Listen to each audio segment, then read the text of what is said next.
কবি কাজী নজরুল ইসলামের কবিতা লিচু চোর। বাবুদের ডাল পুকুরে, হাবুদের ডাল পুকুরে, সে কি বাজ করলে তারা, বলি থাম একটু দাঁড়া। পুকুরের ওই দিকে না লিচুরা গাছ আছে না, কোথা না আসতে গিয়ে ইয়া বড় কষ্টে নিয়ে গাছে গিয়ে যেই ছড়েছি, শতক ডাল ধরেছি। ও বাবা মুরাদ করে পড়েছি সরার ধরে, পড়বি মালির ঘাড়ে ছিল গাছের আড়ে। তো ভাই পরে লজ্জা আমার ডুম্বটা ডুচ্চা কিলো কি কিলো খুচি, একদম ঝরছে তুচি না শাকিয়ে কাপড়।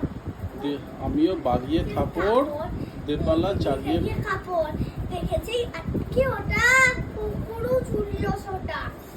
আমি কই কম্বো খাবার, কুকুরেই করবে সাবার। বাবা গো মা গো বলে বাঁচলে টোকল বলে, বুকে গিয়ে বস্তার ঘরে গান জুড়ে ধরে। তারপর ফের কার মলি ভাই ছুটিতে আর জড়ি চাই, তবে মোর নামই নিচা, কুকুরের চামড়া খিসা। রে ফোলা মারে ওই পিকনিক গুলা কি করে খেয়ে হত্যা, ও ডান না খোপ